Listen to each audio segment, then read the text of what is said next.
What up? It's your boy Nick Incredible Man, and I know it came out Wednesday, and I watched most of them Thursday, but I just finished all 10 episodes of Lucifer. Hold on, let me see if I can change this screen setting so it won't be so bright. Okay, that's a little better.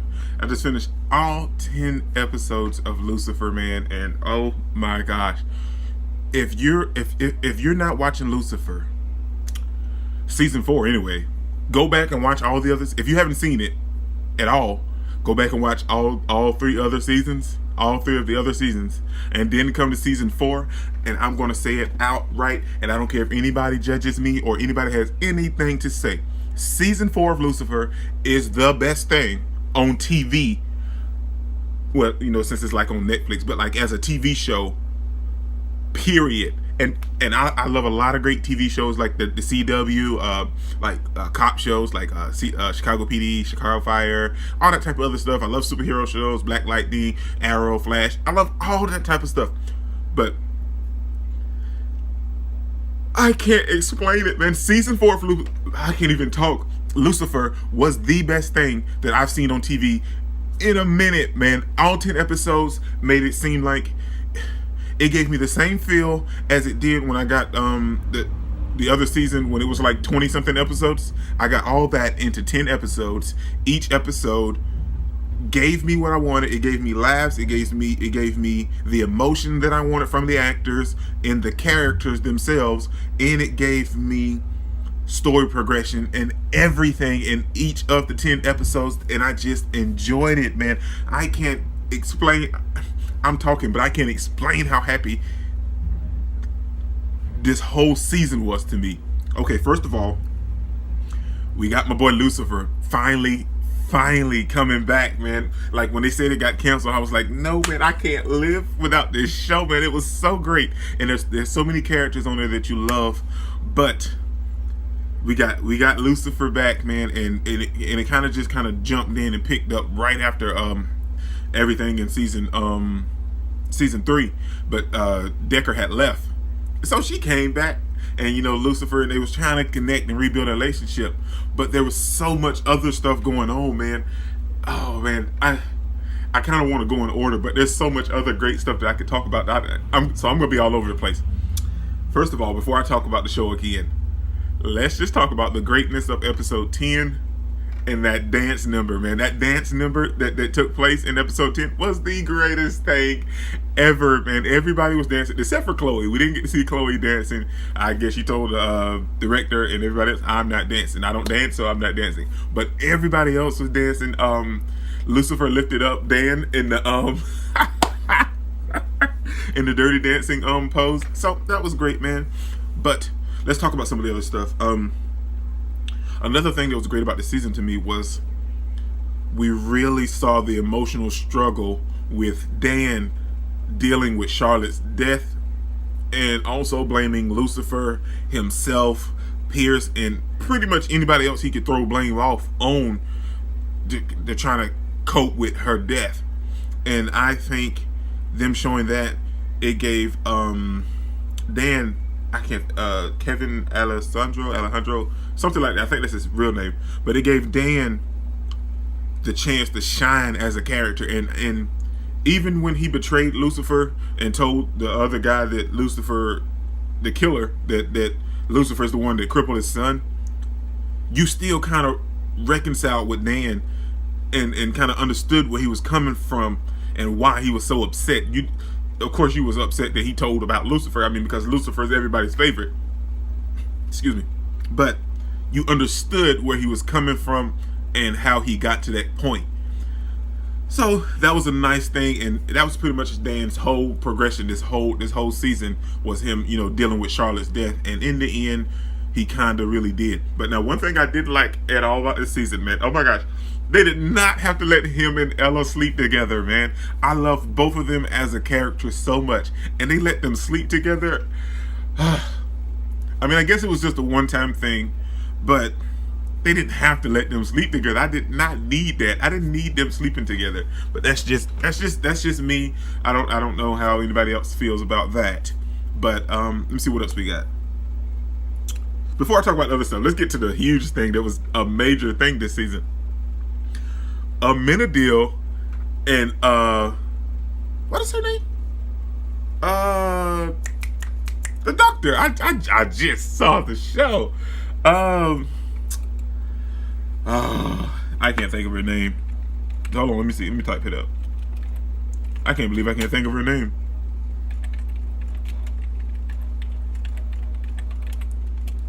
Linda. Oh man, I can't believe I forgot. I can't believe I forgot her name. Linda. Yes, Linda.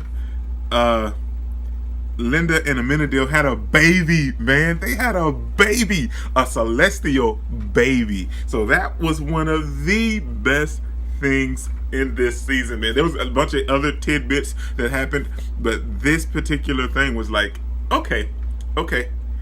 I see this. I see what you're doing, and I see what you're selling me on, and I love it. I love it a lot. We got a lot of Linda really helping Lucifer through a whole bunch of his problems this season too, which was totally great. I love seeing though. I love Linda's and Lucifer's relationship, and it started off on a sexual relationship, but now it's so much deeper than that, and it's so personal, and they're such great friends. And Lucifer says he doesn't need therapy anymore, but I love their relationship so much. But another thing that I want to talk about before I get back to like some of the other stuff, like with Lucifer and Chloe, I think it was episode 8 or 7 or something like that. Yeah, I think it was 8 or 7. I think it may have been 9. I think it was 8 or 9. They done something that a lot of shows has been doing, and I think it's great upon the directors and the screenwriters and everything. They showed where Amenadiel being an angel, with being a black angel, him not knowing about like racial problems on Earth, and them to show that through one of the guys he decided to help be on Earth, and it being a black kid.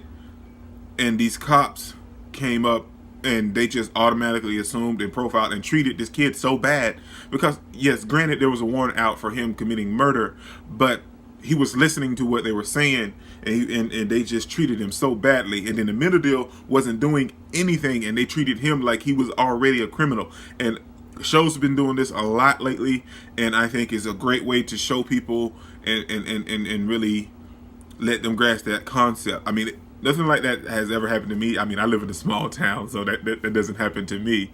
But it happens on a daily basis in very, very big cities and other, larger cities. My town, we got one stoplight, man. So, but it happens in those places in Los Angeles and bigger cities and other towns and stuff, man. I've been so blessed to never have that happen to me, but for those that have had that situation happen, man, it's something that's very real. And for a TV show to pick up on that and put that out there and show their fans that they're trying to connect and re-educate other people and officers, that is just that episode alone gives the whole season a 10 for 10 for me, man. If it was on a rating scale, that's a 10 for 10, man, all the way. But and that was a great moment. It was a great scene. But then the kid got killed, man. The drug dealer killed the kid, and now. My favorite moment was when Amenadiel and Lucifer were on their way to, and Amenadiel beat the dude up. I mean, he beat the brakes off dude. He was just pounding him left and right, man. And Lucifer was just standing there like, no, you guys don't interfere. Don't interfere. But, okay, now I can get to, before I do that, let's be grateful that it's on Netflix, man. Oh my gosh, we got to see Amy Garcia at a nude beach. Well, not a nude beach, but a nude colony. So, I mean, but it's Amy Garcia, man. Come on. Amy Garcia is hot, man. So let's give her credit for that, man. And Tom Ellis is like always naked, man. He's like, whatever he acts in, I have to be naked at least once. But we got to see Amy Garcia, man, and she's totally hot, man. But, let's talk about her character, man. Ella, this season was a very, very up and down roller coaster ride for her dealing with her faith. Man, it weighed very very heavy on her from the very beginning of the season.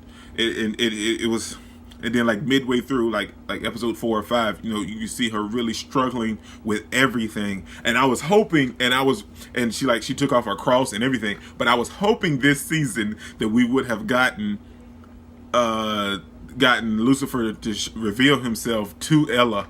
Even if not Dan, I mean, it would have been nice to include Dan, but even if not Dan, at least Ella, so she could kind of reassure her faith. But it worked out so well, because in episode 10, after Linda and Amenadiel's baby was kidnapped by demons, that's another thing, and then they finally rescued the baby.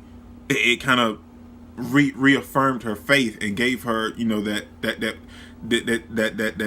that steady rock that she was needing. That my faith shouldn't be based on my highs and lows in life. It should be a constant, steady thing that God's going to help me get through. And I think that was great, man. That was a great play on.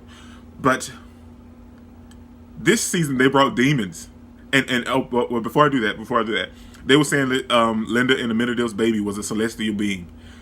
I don't know if anybody, even if you, I hope a bunch of people see this video, but when they said that, is there any Supernatural fans that saw this and was like, oh, it's a Nephilim?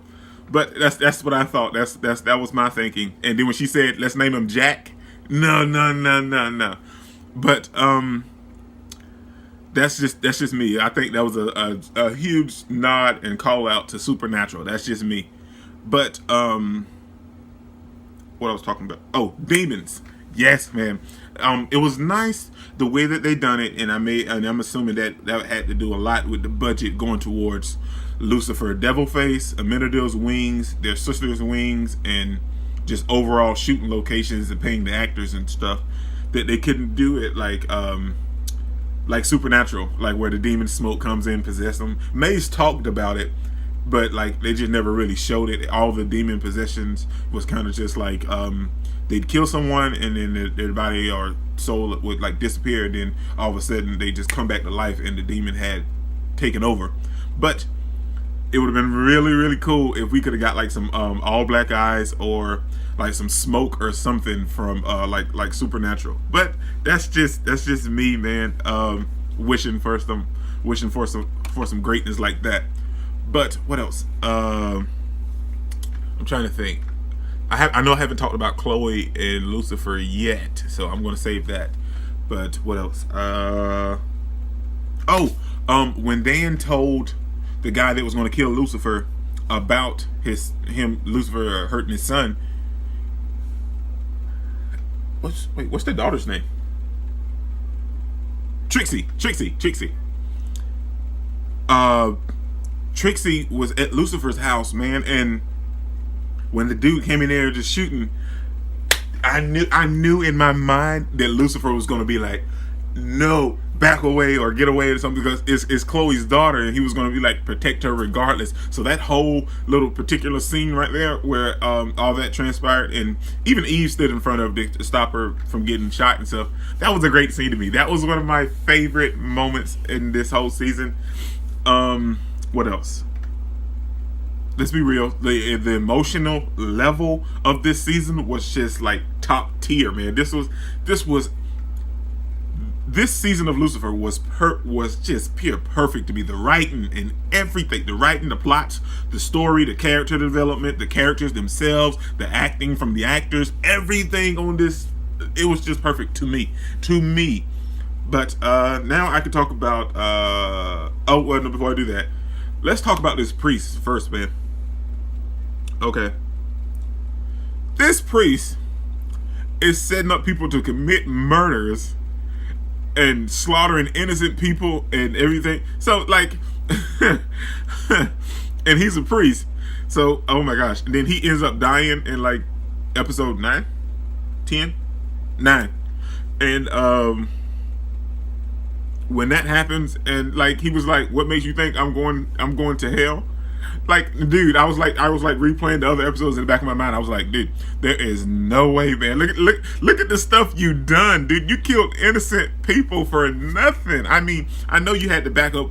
You was trying to back up this prophecy, but still, some things, the ends don't always justify the means. I'm just saying. But before I talk about Chloe and Lucifer, let's talk about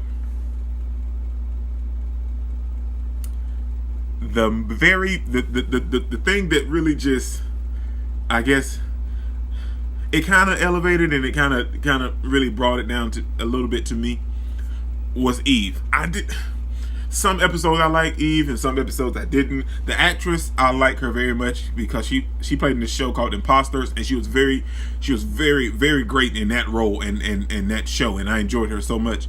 But some moments she's so ditzy, and then some moments they have her playing to like where she's like, well, I didn't really think anything through. There's like she's sort of smart and she's so ditzy.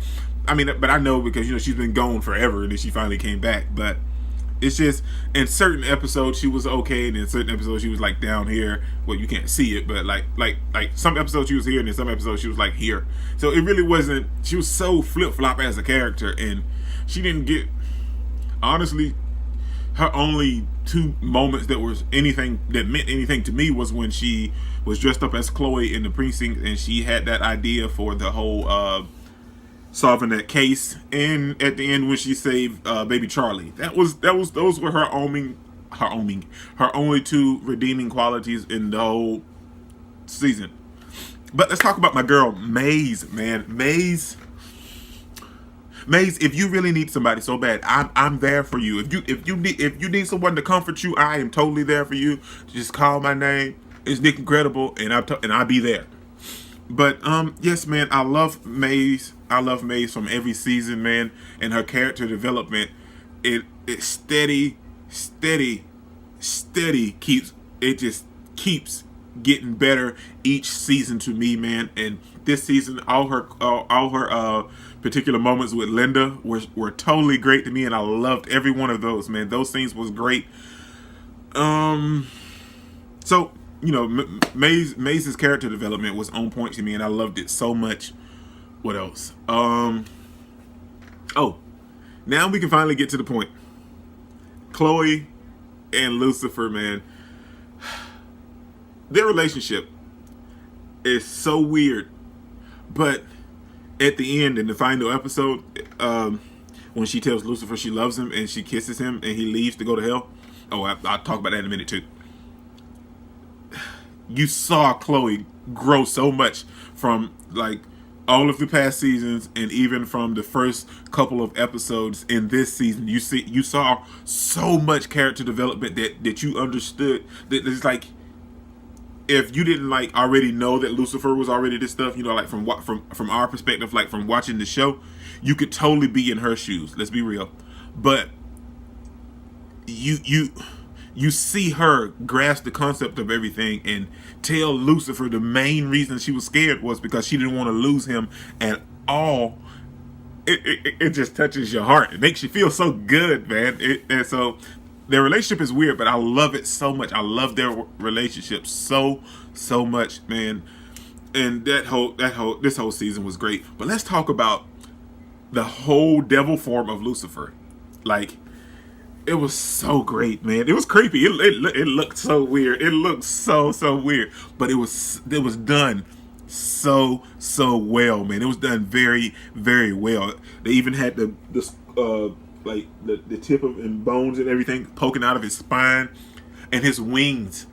It looked like, of course, they were CGI, but they looked so good. I love how the CGI done like it kept him politely floating and moving and everything. If you guys have ever played Skyrim, it kind of looked like the dragon wings, and they were just politely floating and moving. It was great, man. I loved his whole devil outlook, and I love the fact that this season, and I'm guessing that totally has something to do with them being on Netflix, that they could do that. They could do the whole full body devil form, and that his powers, he used his powers, not the whole persuasion thing, but like the whole devil strength a lot more. But oh, before I do all this, let me talk about one of my favorite scenes. The scene, I can't remember what episode it was, but the scene where they were in, they were trying to solve the murder at the reality cabin show, and the girl sets the gas tank and sets the cabin on fire, and Lucifer just walks out of the building like, oh my gosh, and he starts patting out the fire. It was so cool. I love that. I love that moment. So that's another favorite moment.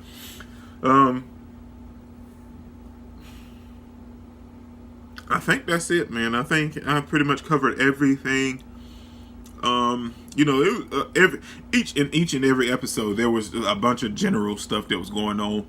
But I mean, I'd have to watch it again to like catch every single little tidbit. But let's be honest, it's Lucifer, so who wouldn't? And it's only 10 episodes. But yeah, man. And this video is 20 minutes, so I don't want to keep going. But it was great, man. I enjoyed everything about this season. And I'm so excited, and I hope Netflix keeps it up, man. I hope they got enough views and everything, and people watching it, man. I can't wait for season 5, man, because Lucifer is just beast, man. And I totally think it's doable with enough people watching it and only doing 10 episodes, man. I think they can keep it going. But that's just me, you know. I'm not a director or a budget guy for Hollywood or anything, so I don't know. But I totally think they could do that. But this was just my quick, I can't say quick, discussion and review of Lucifer, all 10 episodes. I didn't really do like a huge breakdown. I just kind of recovered everything that happened throughout all 10 episodes. Yeah, man. Oh my gosh, it was so great. If you haven't seen it, go watch the other 3 seasons and then watch season 4 and tell me if season 4 isn't the hottest thing on TV right now, man. Well, not TV, but like as a TV show in general, because I can't believe it was this good. We waited for so long and we got it, but it was so good. It was worth the wait. I can tell you that. It was very, very worth the wait, man. But this is your boy Nick Incredible. Don't forget to smash that like button, man, until you can't smash it anymore. Subscribe, but only if you really want to, and comment down below, man, because this was just, and I would love to hear your thoughts on what happened, on your great and wonderful outtakes and everything about this episode. Well, not this episode, this season, man. This was fantastic, man. This is your boy Nick Incredible, man. Peace out.